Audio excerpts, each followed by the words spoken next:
Bonsoir bien-aimés dans le Seigneur. Je fais cette petite vidéo pour continuer de sensibiliser l'Église du Seigneur.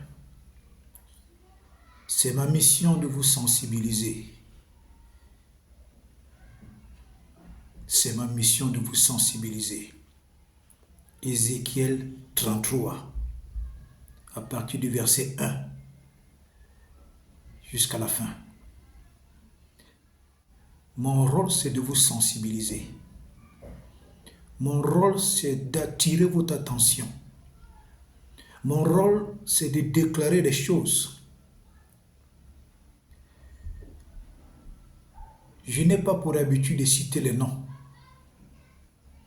Non. Mais je vous dis seulement, soyez prudents.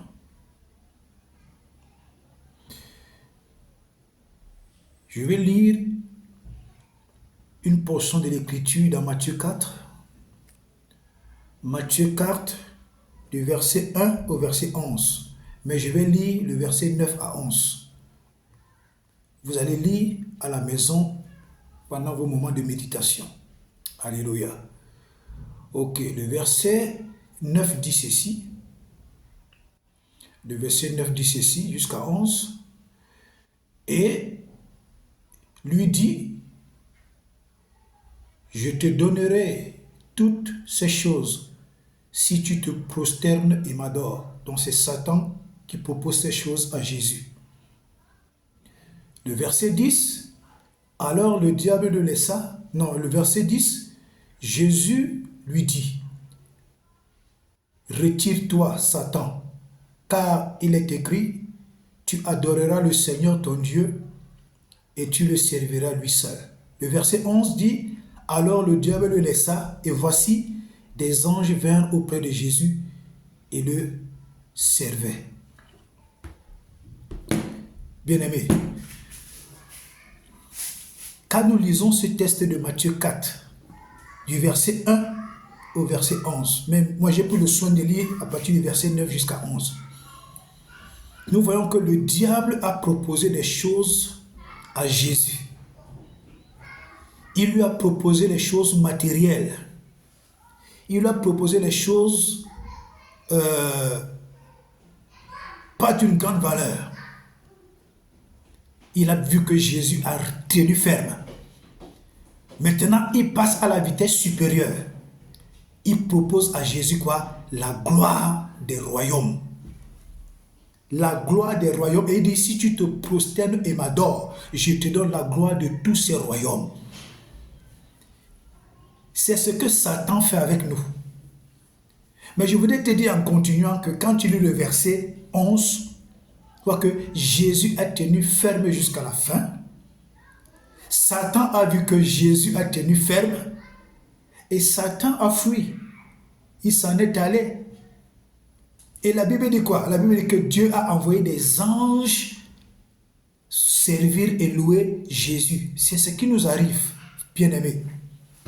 Quand nous tenons ferme dans une épreuve, quand nous résistons dans une épreuve, quand nous ne brûlons pas des étapes dans une épreuve, quand nous ne cherchons pas de raccourcis dans une épreuve, quand nous supportons patiemment l'épreuve comme Jacques le dit dans sa parole, et alors nous tenons ferme jusqu'à la fin de l'épreuve, Dieu envoie ses anges nous donner la bénédiction qui était enfouie dans l'épreuve. C'est cela, frère. Le diable propose toujours des choses simples.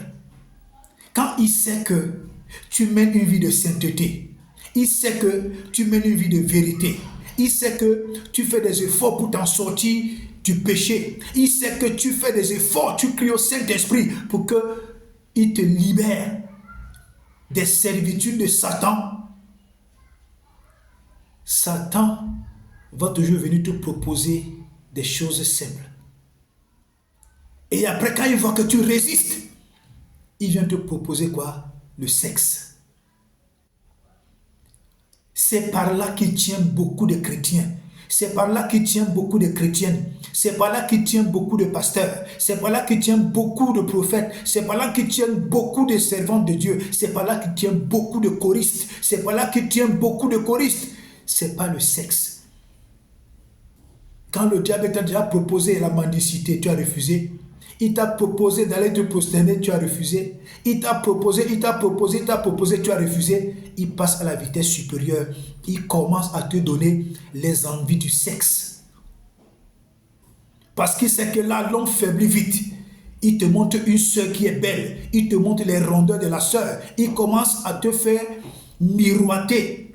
Il commence à te faire vivre des rapports sexuels dans ta tête avec la sœur. Parce qu'il sait que quand dans ta tête, dans ta pensée, tu as déjà conçu le péché, comme le livre dit dans Jacques, il sait que tu iras vers la sœur et tu vas tomber.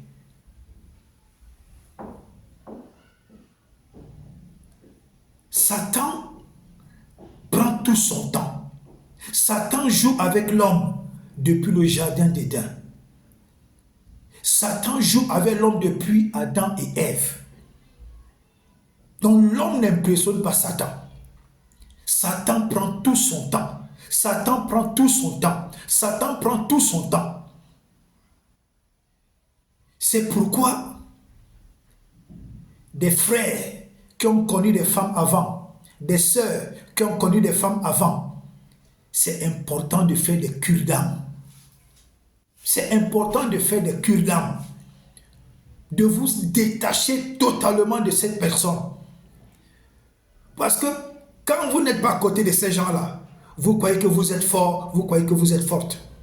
Quand vous allez vous retrouver dans la même ville avec ces gens, Satan va venir réactiver l'acte sexuel.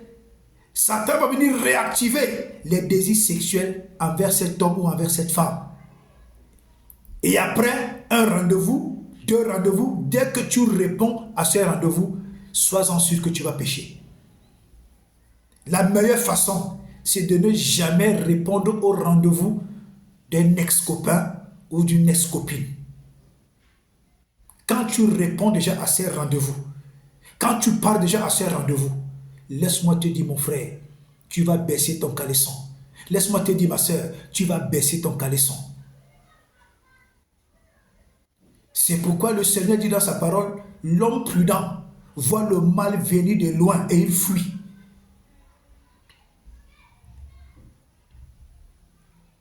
Il faut fuir le péché. Il faut fuir les ex-hommes. Il faut fuir les ex-femmes. Il faut les fuir. Il faut les fuir. Alléluia. J'étais donc en train de dire ceci. Dieu ne donne pas la gloire sans que tu ne sacrifies quelque chose. Dieu ne te donnera jamais la gloire sans que tu ne sacrifies quelque chose. C'est pourquoi Jésus est notre modèle. Jésus, pour aller s'asseoir à la droite du Père, pour s'asseoir sur le trône, il a fallu qu'il passe par la croix. Il a fallu qu'on l'accuse, qu'on le vende. Judas l'a vendu. Il a fallu qu'on le juge injustement. Il a fallu qu'on l'adresse. Il a fallu qu'on l'humilie. Il a fallu qu'on le crucifie nu. La plus haute et la plus forte des humiliations. On l'a craché dessus, on l'a insulté, on l'a méprisé. J'ai dit, Dieu l'a humilié à la phase 0. Dieu a humilié Jésus à la phase 0. Parce qu'il fallait que Jésus passe par là pour mériter le trône. Il fallait que Jésus passe par là pour s'asseoir sur le trône. Il fallait que Jésus passe par là pour mériter la gloire. Il fallait qu'il passe par l'humiliation. C'est différent avec le diable. Le diable ne fait pas passer ses agents par l'humiliation. Le diable donne d'abord à ses serviteurs beaucoup d'argent et après il commence à les humilier. Je vous dis toujours, tous ceux qui servent le diable ne sont pas des bonnes personnes. Je vous dis toujours que tous ceux qui ont fait le pacte avec le diable ne sont pas des bonnes personnes. La Bible nous dit dans Matthieu 10 au verset 16, Le Seigneur nous recommande quoi? La prudence. Soyez prudents comme des serpents, simples comme des colombes. Mais aujourd'hui, les chrétiens sont tellement complexés qu'ils embrassent tout le monde. Le chrétien sait que tu es sataniste. Le chrétien sait que tu es mauvais. Le chrétien t'embrasse. Le chrétien rit avec toi. Le chrétien t'apprécie même. Des chrétiens aujourd'hui qui apprécient les satanistes plus que des chrétiens. Qui apprécient les satanistes plus que des chrétiens. C'est ce genre de chrétiens que nous avons aujourd'hui. Les chrétiens sont entrés dans la même danse que les non-chrétiens. Les non-chrétiens apprécient un satanisme, les chrétiens apprécient un satanisme. Quand tu dis même quelque chose qui concerne ce satanisme-là, le chrétien ou la chrétienne se fâche contre toi. Or, tu dis les choses contre un chrétien, il ne va jamais se fâcher. C'est ce genre de chrétiens que nous avons aujourd'hui, des chrétiens complexés, des chrétiennes complexées, des chrétiens et des chrétiens aigris. Je vous dis toujours que quelqu'un qui sert le diable, même s'il est multimilliardaire en dollars, il ne m'impressionne pas. Il ne m'impressionne pas. Pour moi, c'est une bête de sang. Pour moi, c'est un vaurien. Pour moi, c'est un animal. C'est tout. Je vous dis toujours que ces gens sont d'une cruauté pas possible. C'est le diable qui donne la gloire sans sacrifice.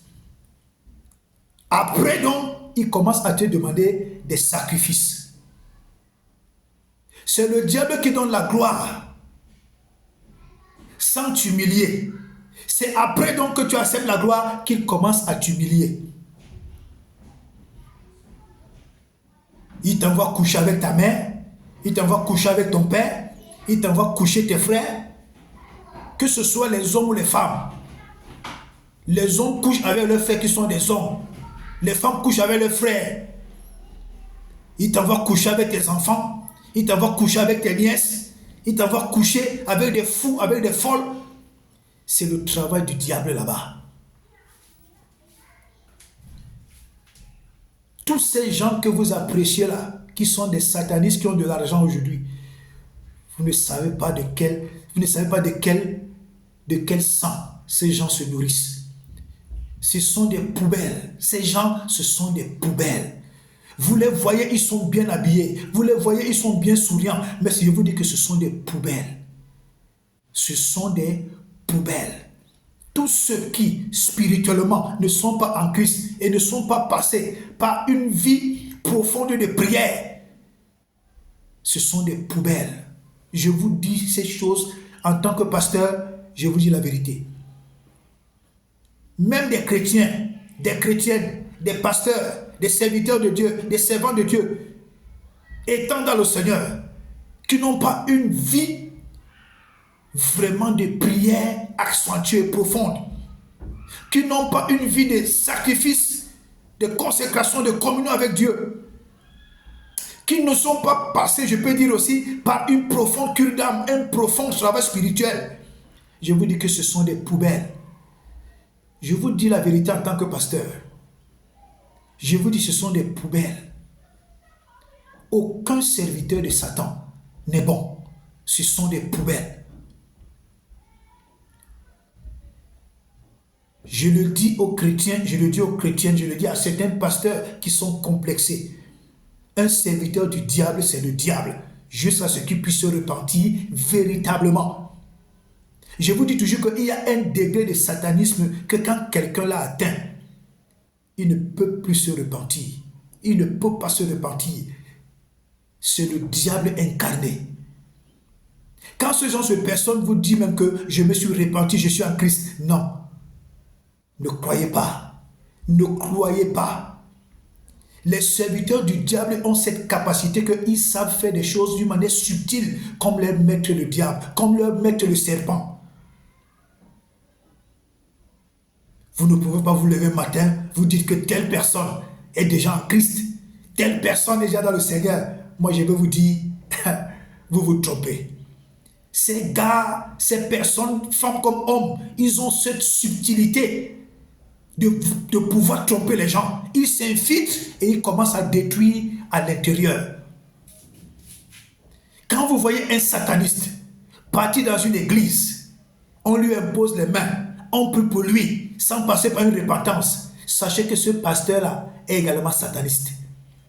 Ce pasteur-là est sataniste, c'est son complice, c'est son ami. Ils sont en association pour tromper les naïfs. Quand quelqu'un sait qu'il est sataniste, il n'ira pas donner sa tête, il n'ira pas voir un vrai homme de Dieu pour qu'on prie pour lui. Il n'ira pas. Ces gars sont très bandits, très subtils. Comme leur maître le serpent, comme leur maître le Satan.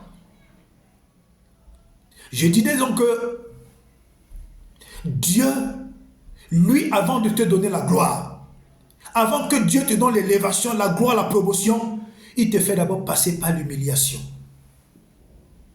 Il te fait d'abord passer par l'humiliation.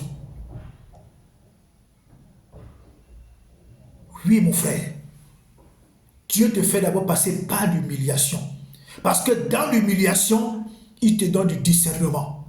Dans l'humiliation, il te bâtit.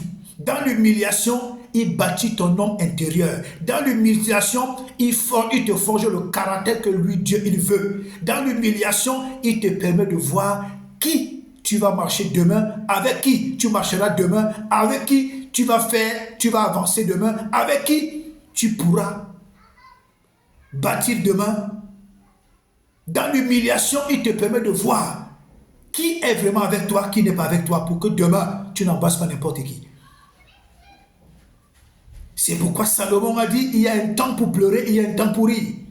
Dieu te fait d'abord pleurer. Dieu te fait gémir. Dieu te fait regretter même ta vie. C'est pourquoi vous allez voir parfois quelqu'un se demande que, mais Seigneur, ma vie même c'est même quoi? Qu'est-ce que ma vie devient? Pourquoi je suis comme ça? Dieu te fait passer par son moule. Le moule de la honte, le moule de l'humiliation, le moule du mépris, le moule du rejet, le moule des insultes, le moule des fausses accusations. Dieu te fait passer par là. Parce que Dieu, lui, il voudrait que tu aies et que tu épouses le caractère que lui, il veut pour te faire avancer, pour que tu mérites cette promotion, cette gloire, afin que tu puisses bien la gérer. Si Dieu te donne subitement la gloire, tu vas marcher même avec ceux qui vont te tuer. Si Dieu te donne subitement la gloire, tu ne sauras pas comment la gérer. Si Dieu te donne subitement la gloire, tu ne comprendras pas la valeur de ce qu'il t'a donné. C'est pourquoi dans chaque épreuve, il y a un message que Dieu voudrait te communiquer. Dans chaque épreuve, il y a un message que Dieu voudrait te transmettre. Dans chaque épreuve, il y a un tamis que Dieu voudrait que tu fasses entre ceux qui sont avec toi et ceux qui ne sont pas avec toi. Dans l'épreuve, Dieu te permet de comprendre que ce qu'il va te donner est très précieux. Tu passes les moments de misère, tu passes les moments de faim, tu n'arrives même pas à payer ta maison, tu galères, tu souffres, tu es méprisé, tu es rejeté, tu es jeté dans la rue, personne ne veut t'accepter.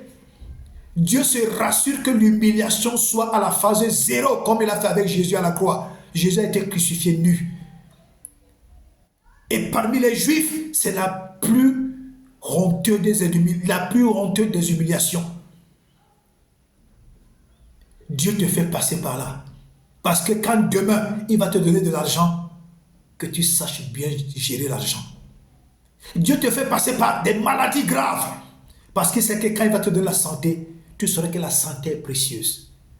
Dieu fait que tu sois humilié de maison à maison. Parce qu'il sait que quand demain il va te donner la maison, tu sauras comment la gérer. Frères et sœurs, Satan n'est pas bon. Satan est mauvais. Satan est mauvais. C'est lui qui donne tout facilement.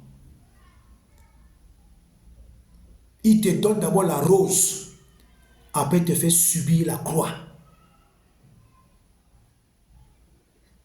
Or, Dieu te donne d'abord la croix, et après il te donne la rose. Bien-aimés dans le Seigneur, nous vivons pratiquement la fin des temps.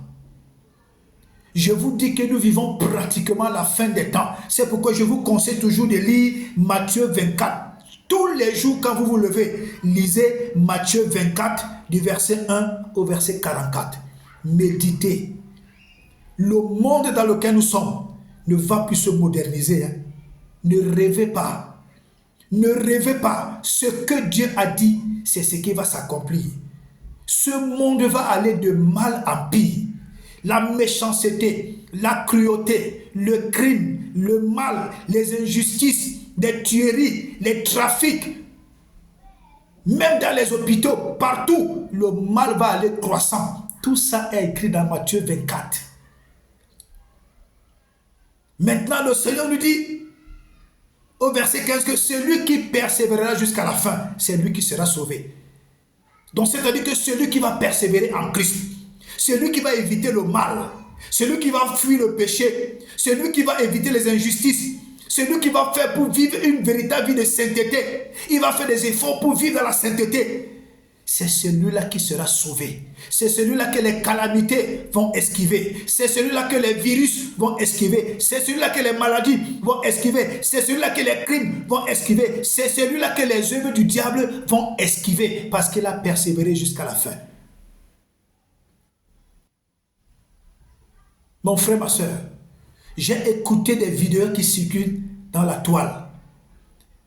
L'OMS, comme j'apprends, ils sont encore en train de travailler en ce moment sur la façon dont ils vont encore confiner le monde entier, la manière dont ils vont encore créer un autre virus pour pouvoir assujettir le monde. Mais la parole de Dieu nous dit, c'est lui qui persévérera jusqu'à la fin. Donc mon frère, toi qui n'es pas encore à Christ, viens à Christ pour que ces calamités ne t'emportent pas. Mon frère, toi qui n'es pas encore en Jésus, viens recevoir Jésus comme sauveur, Seigneur et maître personnel pour que ces calamités ne t'emportent pas. Vous voyez aujourd'hui, en Afrique centrale, je dis bien en Afrique centrale, les gens trouvent ou alors les gens utilisent le football et les influenceurs pour abrutir la jeunesse, pour détruire la jeunesse. Je vous dis, vous n'avez aucune idée de la cruauté qui se passe dans le monde du football. Vous n'avez aucune idée. Il y a des grands footballeurs qui sont chrétiens. Il y a des grands footballeurs chrétiens. Oui, il y a des grands footballeurs chrétiens. Ils méritent cette gloire, ils méritent cette élévation, ils méritent cet honneur. Mais quelqu'un qui a joué au football, il a atteint le haut niveau au football, il n'a pas Jésus dans sa vie. Il s'en fiche de Dieu. Il a atteint le sommet. Mon frère, soit c'est le diable qui te met en haut, soit c'est Jésus qui te met en haut. Un footballeur qui a atteint le sommet, sans Jésus dans sa vie, sans la crainte de Dieu dans sa vie, c'est quelqu'un qui a fait le pacte avec le diable. Je vous dis, il a fait le pacte avec le diable. Ton talent ne peut pas t'élever à un haut niveau. Ton talent ne peut pas. Je dis, mais ton talent ne peut pas t'élever à un haut niveau. Celui qui élève à un haut niveau, c'est soit Jésus, soit Satan. Rien que ton talent, tu ne peux pas atteindre les hauts sommets. Impossible. Même dans les entreprises où les chrétiens travaillent, il y a un certain poste que tu vas occuper. Mais il y a des postes qu'on ne peut pas te donner tant que tu ne t'es pas affilié dans le secte. Alors, chrétiens, arrêtez d'être naïfs. Arrêtez d'être naïfs. Dans le monde du football, dans le monde de la politique, dans le monde de la musique, même dans la musique gospel, même ces gens que vous appelez des icônes, vous ne pouvez pas imaginer la cruauté de ces gens. Vous ne pouvez pas imaginer la cruauté de ces gens. Je reviens un peu sur le gospel, la musique chrétienne. Il y a beaucoup de faux frères qui se sont introduits dans la musique du gospel alors que ce sont des satanistes. Ils chantent des musiques un peu chrétiennes, mais en dessous, ils ont une campagne pour embaucher les gens dans le satanisme. Quelqu'un ne peut pas être chrétien et on l'appelle faire la promotion du Rotary Club qui appartient à la Rose-Croix. Non, les Rosicruciens ne peuvent pas t'appeler si tu n'es pas Rosicrucien. Ils ne peuvent pas t'appeler si tu n'es pas l'un des leurs. C'est impossible. Ce sont les chrétiens qui vivent mal, qui vivent comme ça. Il manque un pianiste, on va chercher un pianiste Rosicrucien au quartier. Il manque un chanteur, une chanteuse, on va chercher un chanteur, une chanteuse parmi les Rosicruciens dans le monde. Oui, mes frères, il y en a beaucoup là qui ne chantent pas des musiques inspirées. Ils composent des chants qui font semblant d'être des chants chrétiens juste pour attirer l'attention des chrétiens, alors qu'en dessous, c'est un agent du diable qui fait sa campagne d'évangélisation. J'ai ce petit garçon de la Côte d'Ivoire là. Regardez les actes qu'il pose. À partir des actes qu'il pose, vous allez comprendre que c'est un agent du diable. Il a fait un tour au Cameroun, on l'a arrêté. Il a fait un tour au Sénégal, on l'a arrêté. Partout où il est parti, on l'a arrêté. Pourquoi? Parce que ce garçon est au service du diable. Il est au service du diable. Il recrute des âmes innocentes. Mais il fait semblant de chanter du gospel, alors qu'il n'est pas un chanteur chrétien. Regardez les actes qu'il pose. Toujours prêt à coucher avec les petites filles. Toujours prêt à coucher avec les femmes des gens. Toujours prêt à abuser des femmes. Il n'est pas chrétien, c'est un serviteur du diable. Quand on est chrétien et qu'on représente Christ, on est ambassadeur de Jésus, il y a des comportements qu'il faut afficher, il y a des choses qu'il faut éviter à la limite. C'est pourquoi vous allez voir l'église est faible. L'église invite n'importe qui. Pourvu que tu chantes un peu quelque chose qui ressemble à Jésus, on t'invite. Pourvu que tu fasses une prophétie qui a trait un peu à Jésus, on t'invite. L'église n'a plus de discernement aujourd'hui.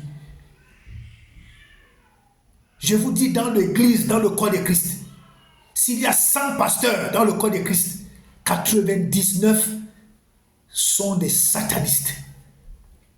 Je vous dis, c'est 1% qui sont vrais. 1% qui sont vrais. Aujourd'hui, dans le corps de Christ, les pasteurs, les prophètes, les évêques, les apôtres, les évangélistes, les enseignants, les docteurs, je dis tous ceux qui servent Dieu aujourd'hui, même dans le milieu du gospel, dans les chorales, dans les églises, vous allez voir des satanistes, des lesbiennes, des homosexuels. À la limite, même ils pratiquent de la pédophilie. Les chrétiens ne discernent plus aujourd'hui.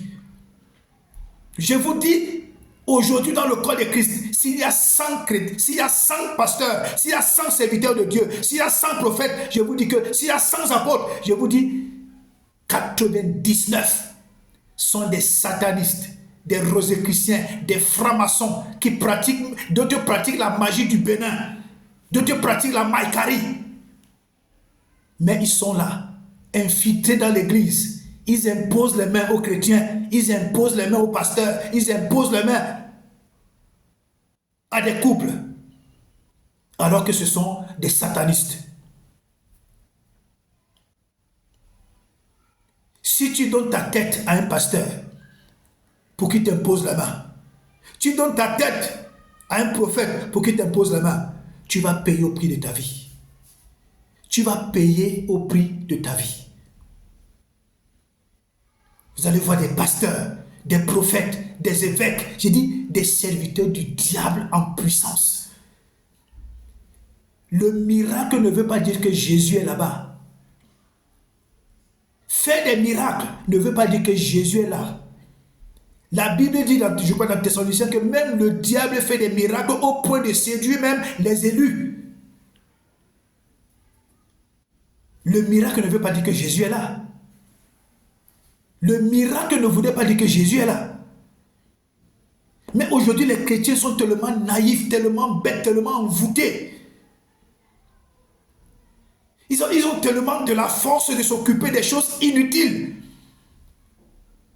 Écoutez les blogueurs, écoutez les blogueuses, écoutez les influenceuses en longueur de journée. Ça salit vos esprits, ça détruit vos esprits, ça rabaisse vos dimensions spirituelles, ça détruit vos vies de consécration. N'écoutez plus ces gens. N'écoutez plus ces blogueurs, ces influenceurs. Ne les écoutez plus. Ça détruit votre véritable vie de communion. C'est pourquoi vos esprits ne sont plus sensibles à la voix de Dieu. Parce que vous nourrissez vos esprits avec des saletés.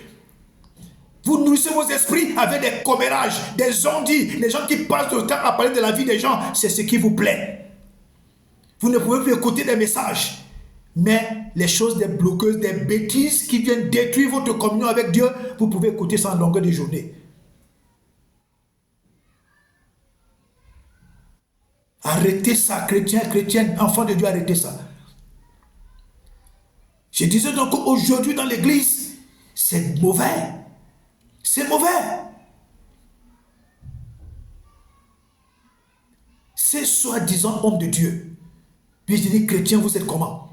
Ils couchent les femmes, ils couchent les choristes, ils grossissent des sœurs, ils grossissent les choristes, ils couchent avec les femmes des gens, ils escroquent les gens.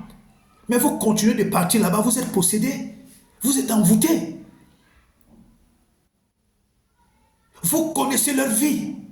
Mais sortez de ces milieux-là, sortez de là, et vous donnez vos têtes, ils vous imposent les mains. Quand un impudique t'impose les mains, ma soeur, tu seras impudique.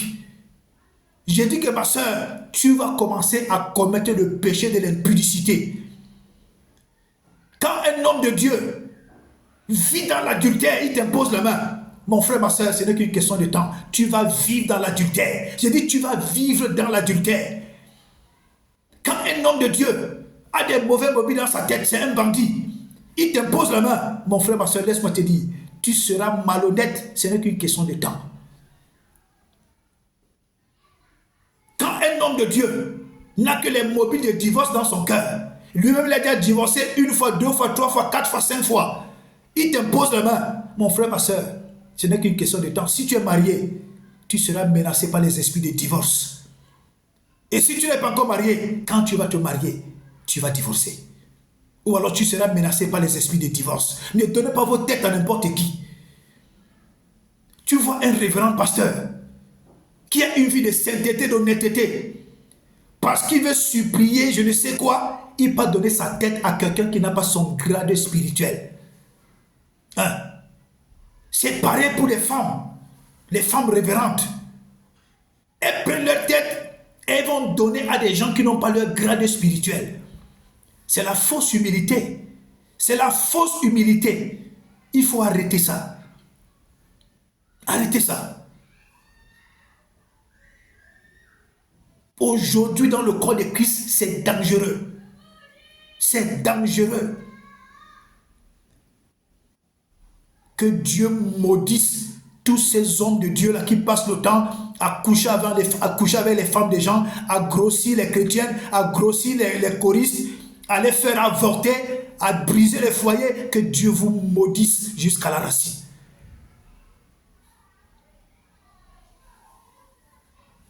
La méchanceté aujourd'hui, elle est plus grave dans l'église.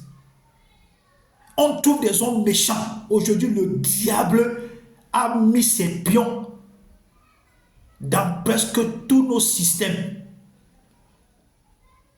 Tous nos systèmes politiques, système footballistique, système médical, système